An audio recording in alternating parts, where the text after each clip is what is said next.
রে শিমলা, তুই এইগুলা কি করছিস?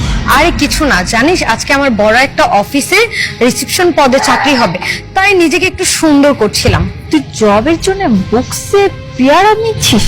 আসলে ওই কোম্পানি বড় একটা পদের জন্য ইন্টারভিউ দিতে যাচ্ছি, আই মিন রিসেপশন পদের জন্য। আর তুই তো জানিস এসব বড় বড় কোম্পানিতে যোগ্যতা সার্টিফিকেট দিয়ে কিচ্ছু হয় না, চাকরি হয় সৌন্দর্য আর ফিটনেস দেখে। তাই তো নিজের ফিটনেসটা একটু সুন্দর করে নিলাম। শিমলা, যত যাই বলিস না কেন, তুই কাজটা কিন্তু মোটেই ঠিক করছিস না। ঠিক বল, এত কিছু বুঝি না। যাই হোক, তুই সন্ধ্যাবেলায় চলে আসিস। কেন? আমার চাকরিটা হয়ে যাবে, তাই ভাবলাম তোদেরকে একটু পার্টি দিব। তোর এত কনফিডেন্স তোর চাকরিটা হয়েই যাবে? হ্যাঁ, আমি কনফার্ম। আচ্ছা যাই হোক, আমি আসি। ঠিক আছে। আপনার সিভি ঠিক আছে, যতটুকু আমাদের দরকার সবকিছু এখানে আছে, কিন্তু একটা জিনিস ঠিক নেই। অ্যাকচুয়ালি আপনার মেকআপ, গেট আপ, আর তার থেকে বড় বিষয় হচ্ছে আপনার ফিটনেস। স্যার, আমার ফিটনেস তো অনেক সুন্দর। হ্যাঁ, প্রবলেমটা এখানেই যে প্রয়োজনের তুলনায় একটু বেশি। আসলে কি জানেন, প্রয়োজনের থেকে বেশি কিছু আমাদের কোম্পানিতে আমরা কখনোই অ্যাভয়েড করি না, যার কারণে আমরা আপনাকে চাকরিটা দিতে পারছি না। কেন চাকরি হবে না? বুঝতে পেরেছি, আপনাকে সবকিছু বুঝিয়ে বলতে হবে। আপনি আপনার ফিটনেসটা আকর্ষণীয় করার জন্য আপনি আপনার বডিতে যে ফোর্স ঢুকিয়েছেন, যার কারণে আপনাকে খুবই বাজে লাগছে। আর তাছাড়া মানুষের ব্যক্তিত্বের ভিতরে পরিচয় পাওয়া যায় তার যোগ্যতা কতটুকু।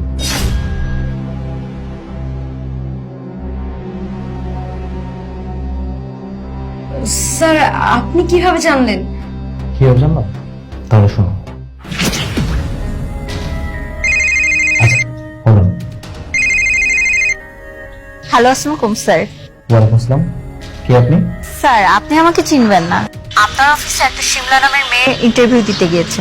ওর বুকসে পেয়ারা ভরে ইন্টারভিউ দিতে গেছে, যেন ওর ফিগারটা সুন্দর লাগে। হোয়াট? আপনি এসব কি বলছেন? আমার এখানে ইন্টারভিউ দিতে আসবে, তাও বডির ভিতরে এসব ঢুকিয়ে? জি স্যার, আমি একদম সত্যি কথা বলছি। স্যার, আপনি ওকে একদমই চাকরিটা দিয়েন না, ও অনেক মিথ্যাবাদী। ফাজলামি করছেন তাই না?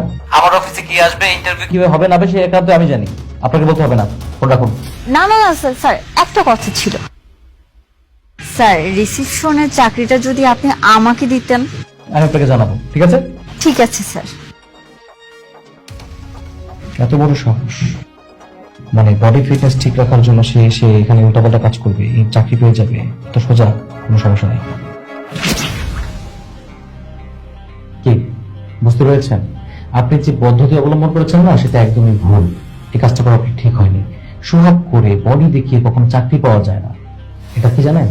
এটাকে বলা হয় নিচু মানসিকতার মানুষ। চাকরি পেতে হলে মাইন্ড ম্যাটারটা খুব জরুরি, সেটা থাকা দরকার, যেটা আপনার ভিতরে নেই। স্যার, এই জবটা আমার খুবই প্রয়োজন, কারণ এই জবটা পেলে আমার পরিবারকে আমি দেখাশোনা করতে পারবো, কারণ আমার পরিবার আমার উপর নির্ভরশীল, তাদের দেখাশোনা আমিই করি। এই চাকরিটা আমার খুবই প্রয়োজন। এই চাকরিটা পাওয়ার কারণে আমি এইগুলো করেছি। স্যার, আমাকে মাফ করে দিন sir, I am sorry sir. আর স্যার, আমি শুনেছি যারা রিসেপশনে চাকরি করতে চায় তাদের নাকি ফিগার অনেক বড় লাগে, অনেক সুন্দর লাগে, স্মার্ট লাগে, যার কারণে আমি এই কাজটা করতে বাধ্য হয়েছি স্যার। এখন আমার ধারণাটা বদলে গেছে। আমি এতদিন যা শুনেছি সবই মিথ্যে। স্যার, আমার এই চাকরিটা খুবই প্রয়োজন। আচ্ছা, বুঝতে পেরেছি, আপনি আপনার ভুলটা বুঝতে পেরেছেন। আপনার সিভি ঠিক আছে, আমাদের এখানে যতটুকু যোগ্যতা দরকার সবটুকু আপনার ভিতরে আছে, আপনাকে তো একটা সুযোগ দেওয়াই যায়। তবে হ্যাঁ, আপনাকে একটা কথা বলি, আমার অফিসের এমপ্লয়ার কিন্তু সব, তারা যথেষ্ট যোগ্যতা নিয়ে এখানে চাকরি পেয়েছেন। আপনি কখনো এই শখ এক্সটেন্ড করবেন না, যেহেতু আপনার চাকরিটা খুব নিট, দ্যাটস আপনাকে চাকরিটা দেওয়া হচ্ছে। ঠিক আছে?